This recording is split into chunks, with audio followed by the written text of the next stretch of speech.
Good evening. I appreciate all the advocates and attendees who have joined the conference to support historical research and untangling enduring mysteries related to America's past. I want to thank the of JFK Lancer for inviting me to return and speak on this largely overlooked matter of Senator Robert F. Kennedy's assassination. Most historical research focuses upon more well-known or gruesome political and criminal assassinations, and this other Kennedy assassination case usually languishes in the shadows. While there is no end of allegations concerning the matter, with some implicating official groups, definitive evidence to prove such ideas has been fleeting. The facts suggest a conspiracy than merely Sirhan Bashara Sirhan, based on verifiable evidence that includes the autopsy report offered by the Los Angeles Coroner's Office. However, the shooting itself and the aftermath seem to always dominate conversation concerning this case. Some forget to prove the crime. We must demonstrate all the elements of the crime. Thus, we must know or at least have strong evidentiary leads about the earliest portions of the case. This might reveal pivotal figures, or at least the proper case-related archetypes we are seeking. While there are many people to choose from, in my research of the case, I have narrowed my current inspection to include two men largely noted and overlooked by the LAPD, and one person that substantial evidence suggests officials knowingly ignored. Official supporters claim a lone gunman. Some advocates claim that from Sirhan being fully programmed Manchurian candidate to never firing a shot despite all the witnesses, ballistics, and forensic evidence. I would contend that all these ideas are improbable. While indeed anything is possible, not anything is probable. To establish a reasonable probability requires that we possess substantial evidence and exhibit all the necessary elements of this crime. Significant attention rests on varying suspects while others escape notice, concealed within these events. I would offer two men of interest in the periphery and one relative of Sirhan Sirhan that under normal circumstances might face legal liability, but the Los Angeles Police Department intentionally overlooked him. Slide 1. A key component in any successful political assassination is having prior access to the scene of the crime. Knowing the area exactly can provide not just greater understanding of the best areas to launch the attack, but also the best areas for escape. Without someone on the ground, a possible conspiracy relies too much on chance. You would likely be unable to prepare or account for all the various changes necessitated by unknown environmental conditions. As I reviewed Los Angeles Police Department files, I came across an interesting person named John Corey.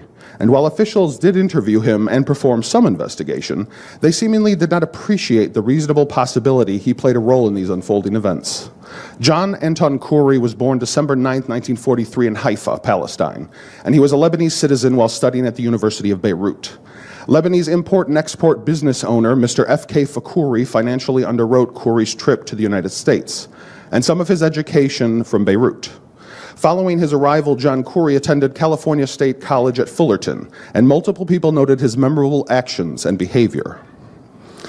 Corey's former professor Joel Fisher told officials his prior student offered bribes to professors, including Fisher, and manipulated fellow students to change his grades. These alleged arrangements would include Corey securing a car trade to the advantage of Fisher, and another unnamed professor was offered, quote, the favors of a young lady. Fisher additionally revealed that Corey worked with him on a 1966 Republican political campaign for classes, and Corey was involved but not a member of the Young Republicans. He attended several meetings of the Arab Students Association at Fullerton, and his foreign student advisor was reportedly an old Jordanian friend of Fisher's. In one correspondence to the college political science department, Corey states that he might go to the Middle East and join the Arab army as a lawyer in Iraq, following the victory of Israel over its neighbors in the Six-Day War. Fisher describes Corey to be firmly anti-Israeli, anti-Democratic Party, and, quote, blasted Senator Robert Kennedy publicly. He, quote, made remarks partially taken from the press about the senator who represented the area where a large number of Jewish population reside. While not a threat, Fisher called this a, quote, emotional assault against the senator because of what he stood for and what his family stood for. Corey sent Fisher postcards from Mexico, the Caribbean, Paris, and Lebanon during 1966 and 67. However, according to friends, witnesses, and longtime acquaintances, Corey has no job to supply his rich lifestyle and travels. Reports describe that he owns several new suits, a new Cadillac, and would go to expensive travel destinations and upscale restaurants. One police file states Corey faced arrest for grand theft auto, but officials had to drop the charges because of the Lebanese Diplomatic Council intervening on his behalf. He graduated from California State with a political science degree and was proficient in French, Arabic, and English. Corey, despite his stated intent of attending law school, instead went to work at the Ambassador Hotel in 1967 as a restaurant kitchen auditor. He worked for months in the hotel as the kitchen auditor near the embassy room. Corey would later tell police he didn't know where the embassy room was. He originally stated working on the day of the California Democratic primary and denies being at the hotel after 5 p.m. Then he claims to be reading until 1 a.m. the next morning at home. The night becomes more interesting when later allegations place him in the area during the evening. As subsequent questioning, his story changes, and Corey reveals he was additionally working as a security guard for the Globe Security Service in the evening at the RCA building on Sunset Boulevard, located just 5 miles away from the Ambassador Hotel. He justifies this initial oversight because he wanted to keep this from his employer to prevent endangering the auditor job. He states, working from 6:30 p.m. until 12 a.m. the morning of June 5th, 1968. Corey's manager at Globe Security stated he worked that night and last observed him in the building at 11:45 p.m. Yet Judy Groves, a former college acquaintance of Corey, confirmed in her official statement that she observed him 3 times during the evening wearing a suit, including once near the fountain in the lobby. However, these occasions might have been on prior visits to the hotel to set up for later events, people of similar appearance to Corey, or in the confusion, Groves might have distorted what time she saw him. Sanford Groves, the brother of the eyewitness, called Corey's former professor, Mr. Fisher, at 1 a.m. following the shooting June 5, 1968, and informed Fisher that his sister observed John A. Corey at the hotel the night of the assassination. While this established Corey might be present, the not wholly consistent word of Judy Groves alone without specific details, does not establish the claim. Consider now the corroborative statement of Fred Draws, another former classmate of John Corey in college, that observed him at the Ambassador Hotel in the early morning, June 5th, 1968. Draws alleged that he spotted Corey after midnight located near the lobby fountain wearing a brown or black suit. A vital portion of this statement is that Draws observed Corey after midnight near the fountain, and this matches the final sighting of Judy Groves. If she observed Corey, it is likely she was mistaken about the time by an hour. Yet it is unlikely she would mistakenly identify the same person with the same dress in the same location near the fountain as Fred Draws, a separate witness, had. Draws, unlike Groves, works at a law firm located in the Ambassador Hotel and could daily observe Corey on his way to work. John Corey instead claims he went home after work at the RCA building and read a book, and later picked up his wife at the Los Angeles International Airport less than 10 minutes from their home around 2 a.m. He states they went home and did not learn of the assassination until later that day. Contending witnesses insist Corey was at the Ambassador Hotel at some point during the later evening or early morning just before the attack on Senator Kennedy, while Corey, by his own account, should have been elsewhere. June 14, 1968, after Fred Draws identified Corey to officials, John Corey called the office of Winter & Associates located within the Ambassador Hotel that employed Draws, but failed to make contact. Draws told officials this attempt to call him was, quote, peculiar, because Corey and Draws never were friends at school. After this, despite observing each other at the Ambassador on multiple occasions, they never spoke again. Official documents confirm Draws stated having no doubt the person he saw was John Corey. Corey's verifiable statements, contending actions, and his employment at the hotel keeping track of some details related to the visit of the Kennedy party certainly seems worthy of attention. Such a person might be present just before or following Senator Kennedy's assassination to observe the deed was complete from rioting crowds. Yet it is also possible, despite the corroborating evidence and the suspicious circumstances, he was not there. No matter what version of events you support, it would be difficult to find someone who could fill the inside person role better than John Corey. If he is not among those we seek, he possesses nearly all the elements of such a person.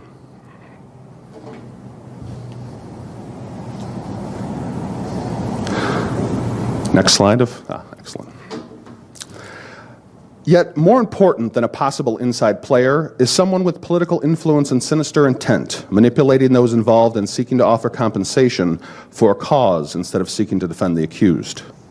The debate regarding the motives behind Senator Kennedy's assassination has raged for decades. Among the most crucial issues that remains undefined are viable conspirators, with evidence directly linking them to the matter. While some have claimed those responsible are controlled the highest levels of power, I would contend there are far less notorious and outwardly powerful individuals who might have played a role in the matter. One notable figure I observed was not a high-ranking official, but someone verifiably well acquainted with most of the Sirhan family. Isa Mustafa Mohammed, aka Isa M. Habas, was born January 20th, 1930 in Jordan. According to one family account, he served the United States Air Force during the Korean War as a staff sergeant. Police arrest Mohammed during 1959 in California for a weapons violation, public drunkenness, and assault with a deadly weapon. Since 1961, he was a regular at the Fez restaurant where Adele Sirhan later worked for years, and every member of the Sirhan family visited this establishment with varying frequency. He was reportedly a constant antagonist to the Shelby brothers, who owned the Fez, because for a time he owned a competitor business, the Egyptian Gardens. Officials note Isa had several minor verbal and physical altercations in the Fez, but the owners never banned him from the restaurant. Isa Mohammed further became a longtime friend of Adele Sirhan, the brother of the official suspect. Yet another interesting 7-year friend of Mohammed's was LAPD Narcotics Division Sergeant Ray Camacho, a regular customer at the Fez restaurant. Camacho reports to the LAPD that he, like Mohammed, encountered Sirhan, Sharif, Sadala, and Adele at the Fez restaurant on multiple occasions, when Adele played in the restaurant's band. Camacho recalled that Mohammed was consistently angry at the United States due to the Mideast policy, and Isa proclaimed his dislike for the American government. Did this friend of Mohammed ever let him know the LAPD's feelings on the pending deportation case against Munir Sirhan for a narcotics charge? The Los Angeles police did report Mohammed admitted to meeting every member of the Sirhan family except Sirhan Bashara Sirhan. Conversely, two mutual friends of Sirhan and Adele report to officials, quote, that one of Sirhan's friends is a person named Isa Mustafa Mohammed. Isa additionally went to the home where Sirhan lived with his mother and two brothers, accompanied by Fez employee Mike Siam, to pick up Adele in December of 1966, but the two men did not enter the home on that occasion. Isa met Sadala Sirhan via Adele in early 1967 at the Fez, and these associations continued following the death of Senator Kennedy.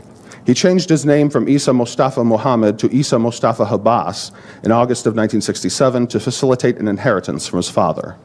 A month earlier, Habas joined the United Arab American Congress. The group's main business was aiding refugees in Jordan and Arab-held nations, and he became a federal court interpreter by 1968.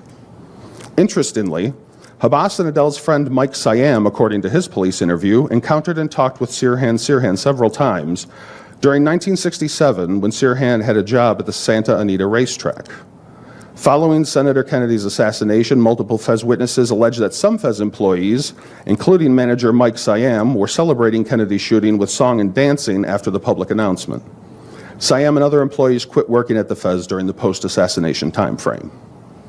During August of 1968, Isa Habas and Mike Siam coordinated a fundraiser to assist Sirhan and raise nearly $1,500. However, Fred Shelby, the owner of the Fez, who participated, told officials he was upset by how the others handled the entire matter and regretted being involved. Shelby insisted that the Sirhan family had money and the fund should go to Sirhan's defense fund, but the family received the money.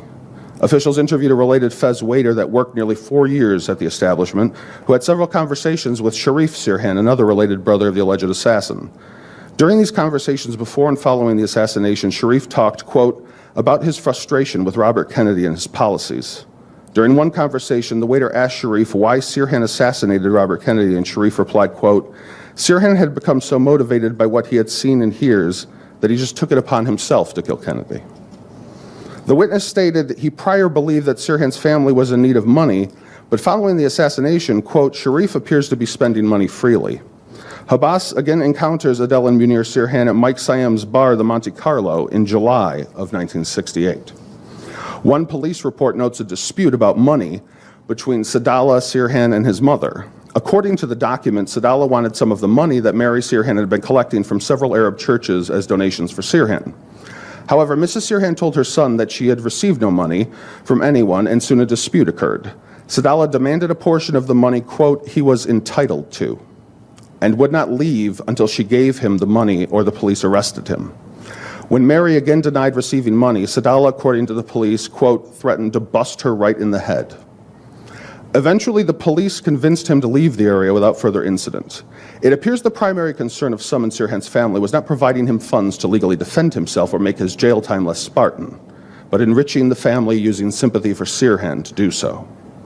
August 25, 1968, Issa Habas visited with Adel Sirhan and his brother, Sharif, at the Fez. Issa told officials Adel was a good friend, but they did not associate as frequently as they had in the past before the assassination. He claimed never having a political discussion with any of the Sirhan family and could not recall a single discussion about politics, despite his repeated public altercations over politics. It just so happens that every time every brother Habas met or associated with ceased or limited future contact with the police or publicly advocating for Sirhan's innocence. As the money came in, some members of Sirhan's family had less reasoning to cooperate and publicly comment on the matter beyond what the police required. It might be all these verifiable connections and seemingly unsightly activities are mere chance. Similar to John Khoury, there is no definitive evidence linking Habas to the plot. However, his influence and repeated connections to every member of the Sirhan family, evidenced by documents before and following the crime, is worth attention. He is connected to nearly every important person related to Sirhan, has stark political feelings about the United States, and was raising money not just for Sirhan's defense, but for the family, as if there was no reason to save the imprisoned man. Habas, like Khoury, has many of the necessary traits required for someone that would influence Sirhan and his family. Yet there is one final instance I would offer with substantial direct evidence demonstrating that the Los Angeles officials allegedly concealed a criminal conspiracy.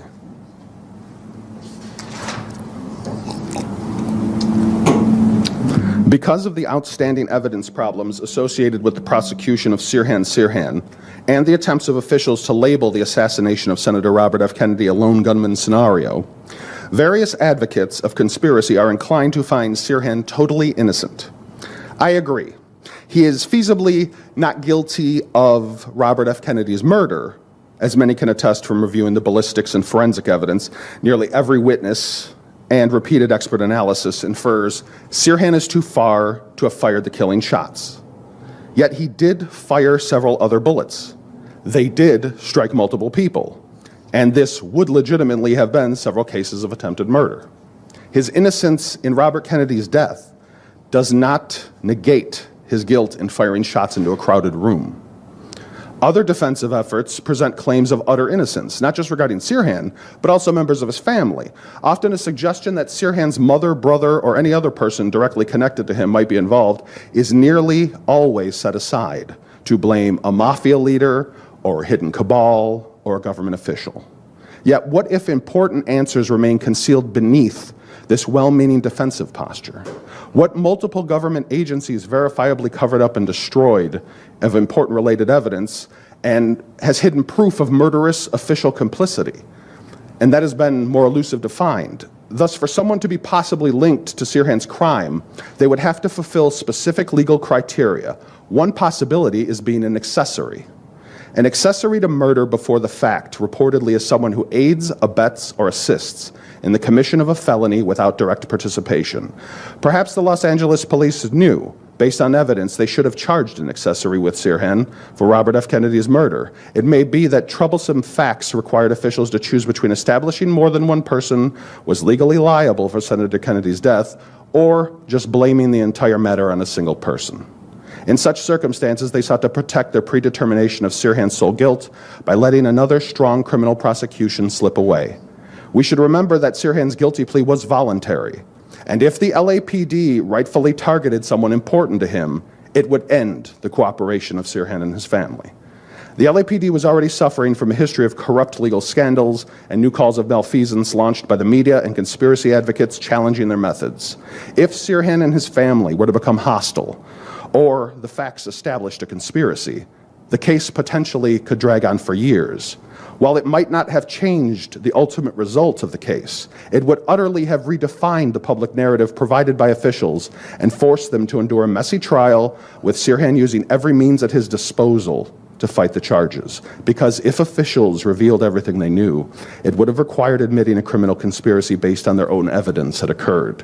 The question now becomes who might have influenced this sequence of events and why officials did nothing about their actions. Munir Bashara Salome Sirhan was the seventh child of the Sirhan family, and his interaction with the Pasadena police occurred in 1959, following a malicious mischief report against the 11-year-old boy. School officials later took interest in Munir due to his multiple fights with other students over his foreign name and birth. Sirhan came to his brother's defense multiple times and met with administrators. During a related discussion, Sirhan, quote, continually spoke of the honor of the family and the importance of preserving it. Sirhan appeared to consider Munir's misconduct a threat to the family's honor. Things did not go as Sirhan wished, as demonstrated by a subsequent police report that Munir led the California Highway Patrol in a high-speed chase. Police apprehended teenage Munir while he was illegally driving his brother Sadallah's car after he crashed the vehicle.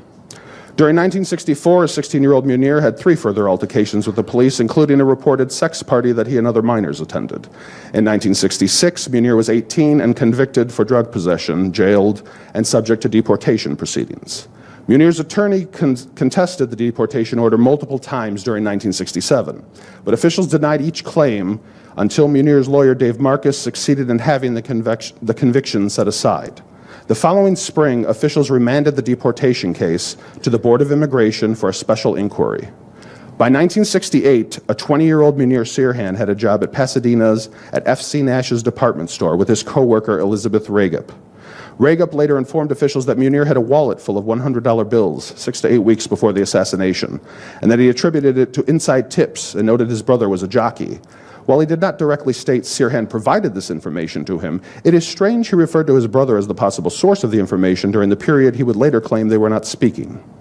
During another subsequent conversation with a group of employees about firearm laws, Munir states, quote, "Boy, I shouldn't have bought that gun." The realization occurs at work, June 4th, 1968, less than a day before the crime against Senator Kennedy would occur. When questioned about the prior referenced weapon, Munir relays to officials that Sirhan asked him to get the gun after Christmas in 1967. At this point, Munir should have realized, as a convicted felon, he could not purchase a gun, and he could not procure a gun for anyone else legally. Unless the purpose of obtaining a weapon is expressly for self-defense or legal recreational purposes, the most likely use of a firearm is hostile use. Yet Munir, using the nickname Joe, approached fellow employee George Erhard to purchase a weapon. According to Erhard, his neighbor Miss Toluta Westlake gave him the gun that formerly belonged to her father. The LAPD subsequently questioned Erhard, and he explained selling a revolver to a young Arab co-worker named Joe that had dark prescription glasses. This information, added to the statement of Adel Sirhan, reveals Joe was the nickname of his brother Munir. The weapon in question is the .22 caliber revolver, alleged to be the murder weapon used against Senator Robert F. Kennedy. In the first version of events relayed by Munir to the LAPD, he states George Erhard gave the weapon directly to Sirhan, and he did not broker the deal, but claims his brother did. Munir purports telling Sirhan not to buy the gun, but Sirhan insisted, and during this meeting with his coworker, he asserts extracting a pledge from his brother. He claims Sirhan swore upon their dead sister that he would dispose of the gun after using it once at a firing range. However, this portion of Munir's account evolves, and he later admits in a different police statement that he knew Sirhan did not want the weapon, quote, for a rifle range. I knew it was for something else, but I didn't know what. This statement confirms that Munir, despite being aware it could not broker an illegal gun sale, did so, and ignored the true purpose Sirhan had in mind for the weapon. These factors usually would halt a person from participating. Yet it did not prevent Munir from acquiring the gun from someone he claimed lied to him about its purpose. In a series of defensive attempts to shield himself, Munir insists that his brother was ROTC trained and handled many guns, despite that Sirhan's local school group did not use weapons. He also mentioned that Sirhan had political animosity towards Israel and discussed the Israel and Arab conflict in the Middle East on the same day the shooting occurred. On the morning following the shooting, Munir, according to a witness at his workplace, states, quote, he thought that his brother had shot Senator Kennedy. This occurred before he knew any of the facts, and police identify Sirhan. So why did Munir seem intent on providing anyone listening information that implicated his brother? Munir tells police that Sirhan did not speak to him for months after a violent encounter in the family kitchen in which Sirhan allegedly blackened his eye over tea water. Yet Sirhan, Adele, and Munir, according to police reports, watched the primary results on television the night of the attack, and Munir states going to bed at 10:30 p.m. It seems officials believe they did not speak during these hours about politics that were interesting Sirhan for months. And they did not speak for months prior to, apparently, despite inadvertent daily interactions in close quarters. We too must imagine that Munir can be believed at this point, after he's lied so many times in his statements. Notably, eyewitness George Erhard does not corroborate many of the dramatic claims in Munir's account of events. Munir claims Sirhan is pro-Palestine and quite anti-Israel, despite the lack of supporting evidence used in later versions of the motive. He is among the earliest witnesses to support this possible motive in the legal record against his brother the day of the shooting, and some of Sirhan's own lawyers would attempt to use this motive to attribute political inspiration and mental problems to him. Not only did Munir attempt to deceive officials, but feasibly influenced portions of the narrative and the arguments of Sirhan's attorneys. The suspect's brother would appear to provide a motive, violent tendencies, an unreasonable disposition, and experience with guns to incriminate Sirhan.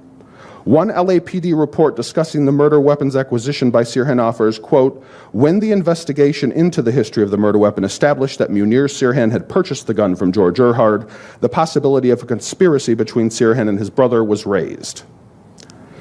Officials also state, when first interviewed, Munir Sirhan denied that he had purchased the gun. He contended instead that he had only been present when the gun was purchased by Sirhan. The investigation concluded, however, that Munir Sirhan had, in fact, purchased the gun. Thus, consider he reportedly made false statements after the crime to distance himself from the illegal possession of the alleged murder weapon. Munir facilitated the purchase. He provided more than double the money Sirhan did to buy it. He briefly owned it, and then he provided the weapon illegally to his brother. A man, by Munir's own assertions, was angry, increasingly unstable, and seeking a weapon for a reason unknown to him.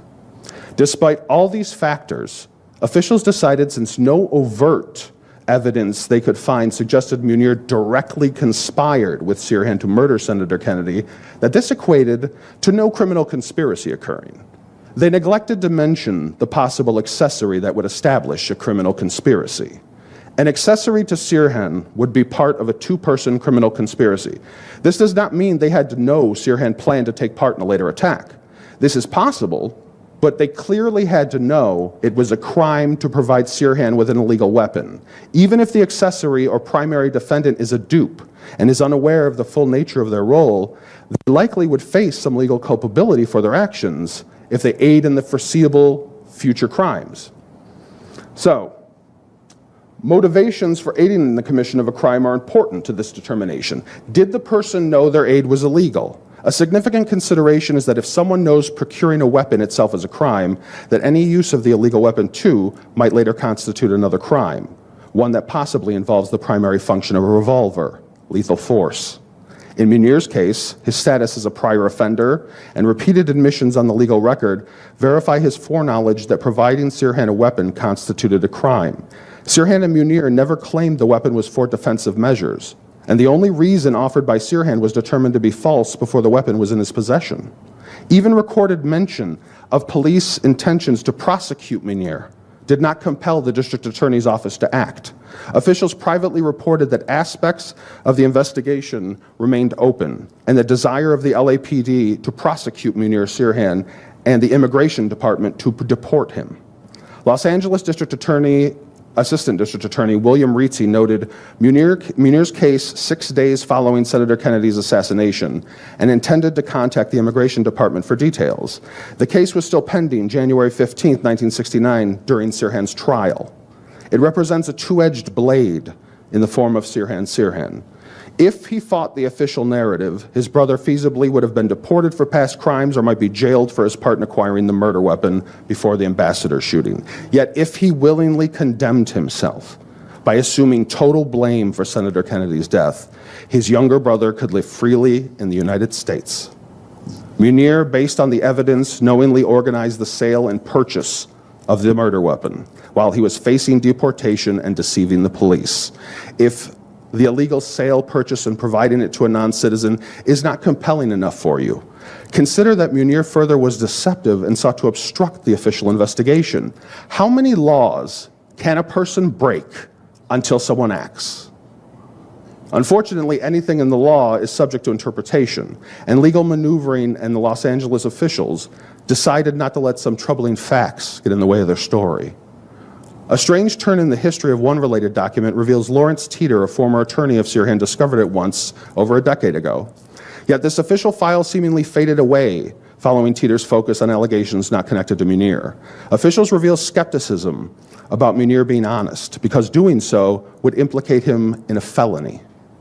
In the largely unknown vital portion of the document, the LAPD chief and the district attorney's office discuss a, quote, prima facie case against Munir Sirhan. The standard for a prima facie case requires compelling evidence before a court appearance that proves the case unless the defense produces substantial opposing facts. By the usual definition, a prima facie case will result in indictment by a grand jury and should have inspired officials to act. Of course, such a case would also destroy all the official claims of a lone gunman and legitimize the vast criticisms against them. I don't want to interrupt, although I am. Are we talking about a case of against Munir of aiding and abetting, or is it an accessory before the fact? What sort of case are we talking about? Well, from what I've read and the few people I've consulted with, it would be an accessory before the fact, and depending if they decided that it was obstruction of justice afterwards, it would be accessory after the fact. So there's a lot of choices for it. My biggest question is historic. I want to know why the historical record was deviated from. I want to know why they didn't give us all the facts and charge who they should have. And the only sensible reason I can see so far is they didn't want to lose the case. They knew that if they told us all it was a conspiracy, I mean, that right there pretty much blows a lot of, and I think they thought they could have lost the greater case. They could have lost Sirhan. Because if they couldn't get him on everything they needed to fulfill the crime and the elements, he'd go free. And Munir's a lot of doubt, I think, anyway. I think Munir alone shows they knew there was another person. They had a prima facie case. What else do you need if you've got the law on your side and you've got all of the elements necessary? And addressing any ambiguities or inconsistencies relevant to the ballistics of the case, that's not something that... Oh, no, I don't claim, that's still more. Yeah, that's another whole matter. And I don't want to detract from anyone who's pursuing that. That's worth pursuing, too. It's just going to be a lot harder to find that person. The LAPD gave me a gift 50 years later. They had no idea that someone would actually spend all that time. Anyway, I'm almost done. The documents verify, I don't want to reread if I have read that already. Documents verify the LAPD and by extension the Los Angeles District Attorney's Office had a strong case against Munir Sirhan directly related to the murder weapon. The public allegations of Senator Robert F. Kennedy's assassination offered by the LAPD and District Attorney's Office of Los Angeles was that Sirhan Bashara Sirhan acted totally by himself to assassinate Robert F. Kennedy and possessed the motive, means, and opportunity to do so merely of his lone initiative, and they are not accurate. They proclaim no one to their knowledge aided Sirhan in establishing the necessary elements required. The vast majority of criminal investigations use motive, means, and opportunity to demonstrate the necessary elements required by law. In this particular instance, without means provided to Sirhan, the circumstances of this crime, as alleged, would not have occurred. The law defines means as enabling one to achieve a desired end. Sirhan's possession of the weapon is the desired end, and Munir facilitated that end to its conclusion. Now, ponder a portion of Munir Sirhan's multiple statements to the LAPD. In one exchange, police officer tells Munir, quote, "If it hadn't been for you, Munir, your brother would never have got the gun to use that night." Munir protests and says that Sirhan might have been able to get another gun. But the officer states without Munir that his brother could have never acquired the specific weapon in evidence. Munir replies, quote, "Oh, that gun. Yeah, that's right." Munir additionally tells an interviewing official, quote, "I thought me, being involved, I felt guilty. Without me, he wouldn't have been able to get a gun." This leaves us with the most important question. Who receives justice from the legal process? Robert F. Kennedy clearly did not receive justice if only one person was blamed for a crime they could not commit alone, or was not in the position required to do so. If Sirhan did not act just of his own initiative, he is not solely guilty. Ethical investigation requires us to use all the facts, despite where they may lead, or how it might affect our preconceived notions, because the primary concern of the law is not just acquittal or conviction, but rendering justice.